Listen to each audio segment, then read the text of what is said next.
За сайн мэцхан нөхдүүдээ. За бид нар болохоор өмнө дэлхийн хичээллэрийн хөхөр дүүний хэрэглээний талаар бол судалсан байгаа. За тэгэхээр 10 дугаар анги гэд багшин дээр нь одоо ямар хичээл үзсэн бэ гэдгийг яг дэлхийн хичээлээр үзсэн сэдвийг байршуулсан байна тий. Хөхрийн нэгдлийн хэрэглээ гэсэн ийм дэлхийн хичээлийг бүгдээр үзсэн байгаа. Тэгээд энэ хичээлээс давтаад үзэх боломжтой шүү гэдэг байдлаар багшны энэ хичээлийн ингээд оруулсан байна.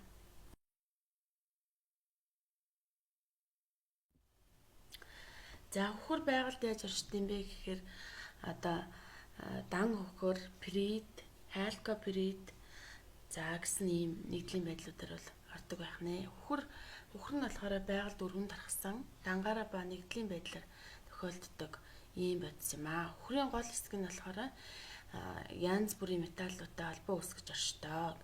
Ийм нэгдлүүд сульфидууд, сульфатууд ордог. За сульфидуудад болохоор хар тоглоны сульфид буюу полумбумис, цэсийн сульфид буюу купромис, мөнгөний сульфид буюу аргентиумис, цайрын хуурм буюу цинкумис, кадмийн хуурм буюу кадмис, за төмрийн перит, хөхрийн колчтан, хайлкоперит гэдэг одоо эдгээр нэгдлүүд бол ордог.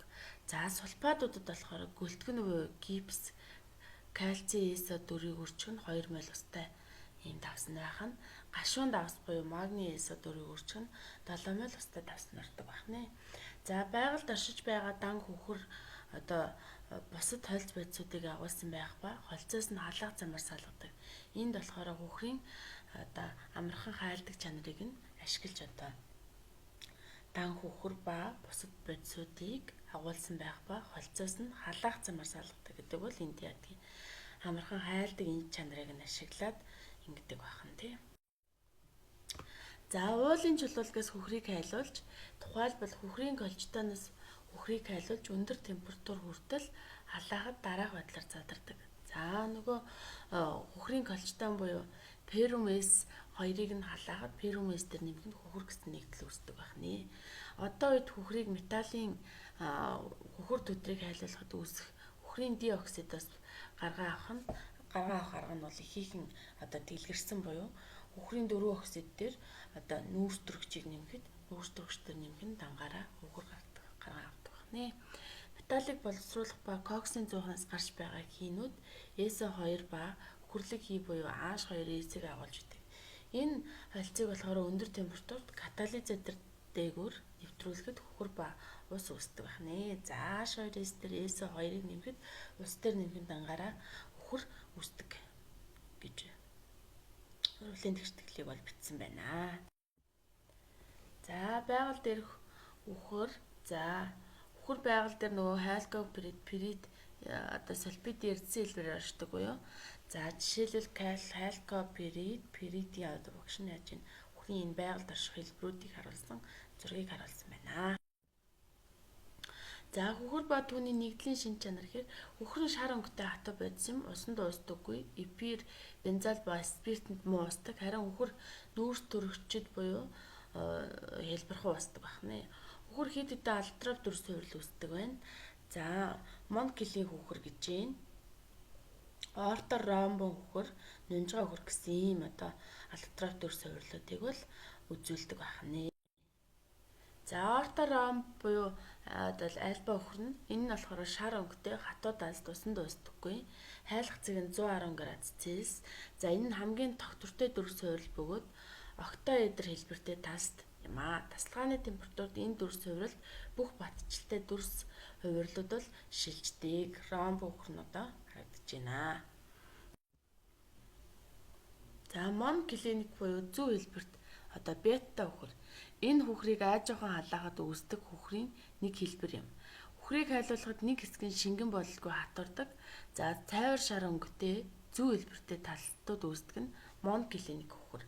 Альфа бета хөхрийн молекулуудын талс цаграг бүтэцтэй буюу S8 гэсэн молекулаас тогтсон байдаг.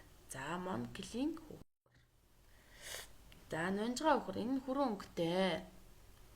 Энэ эрдзэнтэй олон талаараа төсөөтэй нунжгаа хөхөр нь болохоор хэдэн мянган хөхрийн атомоос тогтсон хязгааргүй тахиралцсан байрласан урт гинжин бүтэцтэй байдаг. Үхрийн молекулд атомд 108 градусын өнцгөр байрлаж битүү цаграа бүтцийг үүсгэсэн байдаг. За нунжгаа их хурдан тарагдаж байна. За үхрийн нөгөө дүр суурлуудыг одоо харуулсан байна тийм. Монкелийн, нунжгай, ромб үхрүүдийг бол харуулсан байна. За үхрийн хэрэглээ. Манай дэлхийн хөхрийн үйлдвэрлэлийн одоо 50 орчим хөхрийг нь хөхрийн хүчил гаргахад 10-аас 15% нь болохоор хөдөө аж ахуй буюу хортон шавж устгахад үлдсэн хувийг нь болохоор эрзийн үйлдвэрлэлд, хиймэл торго, тэсрэмтгий бодис, органик нийлэгжүүлэлтэнд бол хэрэгэлдэг байна. За хөхрийн бэлтгэлээс эмнэлэг цэвэрлэгдсэн ба тунцчулсан хөхрийг хэрэгэлдэг. За арсны өвчнийг болохоор эмчилгэхэд хөхрийн тосон ба нундаг цаслах хэлбэрээр хэрэгэлдэг байна. Хөхрийн тосн 33% хөхрийн агуулга бүхий тосон бэлтгэл юм а. Энэ бэлтгэлийг хамуун өвчнийг эмчлэхэд бол хэрэгэлдэг.